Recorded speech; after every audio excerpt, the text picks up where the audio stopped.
Hello and welcome back to the Movie Memo Recaps. Today we are going to recap a 2020 movie titled Seized. Please be advised that there will be spoilers ahead. The movie opens in Rosarito, Mexico, with Nero, a single father who stays with his only son named Taylor. His wife died some time ago, and he is now a security consultant. While Taylor is at school, Nero receives a call from school that Taylor was engaged in a fight. Upon returning home, Nero blames him for the constant fights, though Taylor feels unhappy about it all. It is revealed that the students mocked him about his mother's death, which sparked off the fight. Nero tries to advise him that violence cannot be taken away with violence, but Taylor informs him that all he wants is to be taught how to fight so that he can defend himself. Later that day, Taylor watches YouTube tutorials on how to fight and tries to train himself. Shortly, Nero finds him, and after learning about what he was doing, he warns him again to stay away from fights and focus on his homework. While on his laptop, Nero gets shot with a dart gun on the neck, hence losing his consciousness.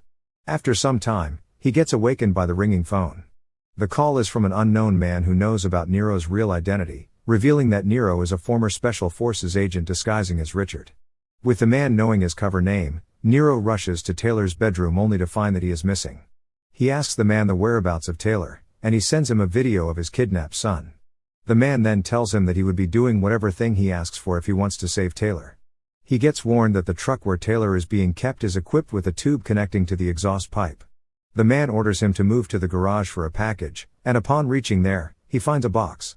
Inside, they provided him a vest equipped with a body cam that would be used in monitoring his movements. He notices weapons and a bulletproof Chevrolet Suburban before driving out to his first mission. He requests to talk to Taylor, and he gets wired to Taylor, who is confused about what's going on. The conversation gets cut off, and he gets promised to get him back if he completes all the tasks. Nero drives to the given address, and upon parking outside, the man who turns out to be a cartel named Zamo gives him his first task. He is tasked with killing some members of the Roja and Garza cartels who are meeting in order to end their differences. Nero thinks about killing the innocent people inside, but Zamo pushes him, saying that they are dirty. With no option left, Nero sets his gun and moves out to finish the task. Nero infiltrates the restaurant and surprisingly opens fire on the people inside.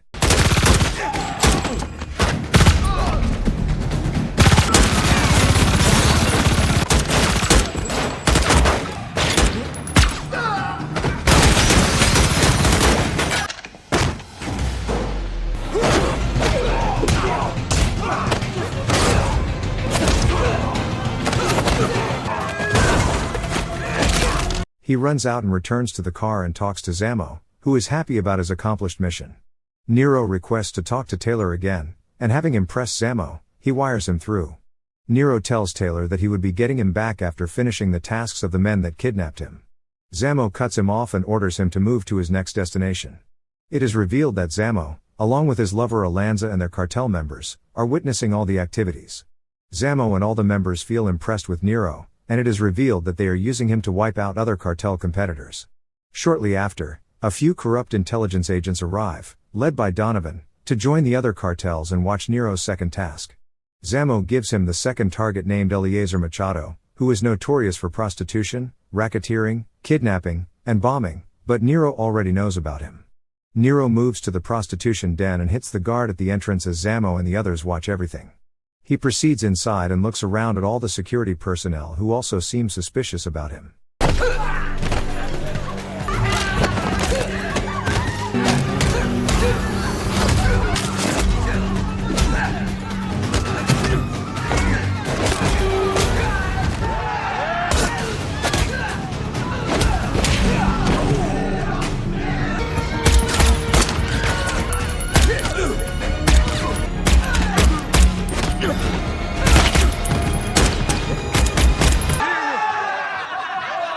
Shortly, Nero makes it to the VIP, where he bumps into Machado. He calls Zamo to confirm he is witnessing and then shoots Machado dead. He then moves out to his car and asks Zamo to connect him to Taylor. Over the phone, Nero reveals to Taylor that he used to work for an intelligence agency and blames himself for Taylor's kidnapping. Taylor asks him if it is related to his mother's death and why they call him Nero. He informs him that it was his cover name and that someone betrayed him and blew his cover. His wife was kidnapped and killed afterwards by some gangsters, whom Nero tracked and killed in revenge. Afterwards the agency took him off duty and moved him with his son down to Mexico for safety. Zamo cuts off the communication and tells Nero that he has a long way to go for his next mission. He then goes to meet Taylor and offers him something to eat, though Taylor stays silent. Zamo informs him that they have no option but to use his father, and Taylor replies to him that his father would kill them all. Zamo assures him that it won't reach that extent because he would be returning home. Taylor sarcastically tells him that since he saw his face, he doesn't believe his words. However, Zamo tells him that he would have to trust him and then leaves. The following day, Nero is still on his way to his next mission. In a conversation between Donovan and Zamo, we learn that it was Donovan who set up Nero to be used by Zamo. He, however, warns him that when Nero is done with the tasks, he would hunt them down and kill them. Zamo informs him that he has Taylor as leverage and doesn't expect Nero to do something fishy. Overconfident about his game, Zamo assures Alanza that everything will be fine at the end of the day. Taylor, on the other hand, starts to figure out ways on how he can untie himself. He uses his shoelace to create friction that would weaken the plastic used to tie him. Finally, he manages to untie himself and break a chair to help him lift the truck door, though it seems next to impossible. Zamo celebrates with his members, knowing already that Nero would be finishing off the last task. He then sends Nero the photo of his next target named Omar Chavez, an arms dealer and a personal rival of Zamo. Nero promises him to do the needful, which makes him happy with his members and starts to cheer Nero's name. On the other hand, Chavez gets approached by one of his men who reports to him about the previous attacks on the other cartels. He confirms that the Roja and Garza cartels are all dead, which shocks him because they were powerful cartels. He fails to figure out the person behind the attacks, thinking it is either the CIA or MI6, and orders his men to be alert because they could be attacked next. Before reaching his destination, Nero sets his weapons ready and proceeds with Zamo and the others happily waiting. While Chavez is inside having breakfast, Nero arrives at the entrance and shoots the guards outside to open for himself. He drives in, and a shootout breaks out with Nero finding a way to reach Chavez. Chavez hears the scuffle and gets informed about the attack, hence praying and getting his gun ready. The fight outside continues.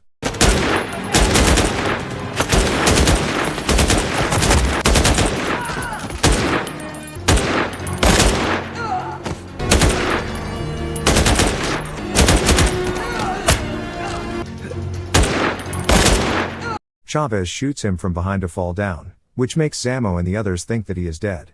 Zamo then tells his men that with Nero dead, they will have to finish the work themselves. Knowing that Nero's attack on Chavez weakened him, they plan to attack him immediately and finish him off. He sends his men off, though on the other hand, Nero is held captive and being tortured by Chavez's men.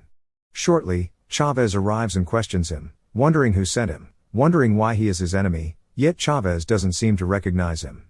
Unable to answer because he also doesn't know, Chavez shows him a video of kidnapped Taylor. Nero informs him that he is his son and he would be killed. He reveals the truth that he was forced to wipe out all the other cartels. Chavez figures it out that it might be Zamo because he always wanted to consolidate power. He informs Nero that Zamo is in Mexico but wonders how he managed to track him and Taylor. Before he shoots him, Zamo's men arrive outside, which diverts Chavez, giving Nero a chance to engage them. He fights Chavez's men while finding ways of untying himself. He manages to dispatch all of them with a lot of expertise and then starts to untie himself. While Chavez crawls to reach the gun, Nero has already untied himself, hence grabbing him. He shoots him dead and proceeds to Chavez's house, where he collects a gun and car keys. He then drives away to head to the possible location of Zamo. Zamo, on the other hand, is already celebrating with Donovan while knowing that Chavez would be finished. Donovan informs him not to celebrate so early, but Zamo, being overconfident, tells him that everything will be handled. Donovan then tells him that they need to finish off Taylor and request the keys to go kill him, which Zamo reluctantly agrees to. Donovan moves to the truck with his right-hand men and starts to race the car so that he releases carbon monoxide to where Taylor was kept. Afterwards they wear gas masks and open the truck, but to their surprise they find Taylor missing. Nero has arrived outside Zamo's estate, and after a thorough survey, he sets himself and climbs the pole to avoid being noticed by the cameras and falls inside the estate. Donovan returns to Zamo and informs him that Nero could have taken Taylor, but it turns out that it's Zamo who secured him, telling Donovan that they don't kill kids. Shortly, Nero shows up, surprising both Donovan and Zamo. He reveals to Donovan that he always suspected him to be the one that betrayed him, leading to his wife's death. Nero then shoots him dead, sparking off a fight between Zamo and the other agents.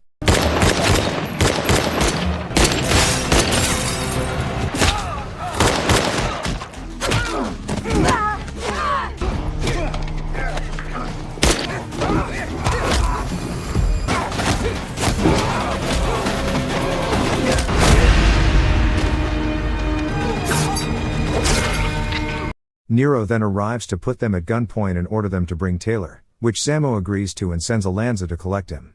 Nero assures Zammo that he can kill them both, but Zammo informs him that other cartels would hunt them down, and they would kill them too. Zammo informs him that he kept his promise of giving him his son and gives him another promise that no one will go after them again since he is the only last cartel standing. Zammo makes an agreement with Nero to allow them to live peacefully, but the latter is confident that the remnants of the cartel will hunt them down and promises that he will go after Zammo if he ever sees his face again. While leaving, Taylor suggests that they use the bike, which Nero agrees to. Taylor asks him if he will teach him how to fight, but Nero tells him that he already learned from his school principal that he has been fighting well, bringing the movie to the end. Thanks for watching. If you are new, don't forget to subscribe for more of these recaps. Until next time, have a nice day.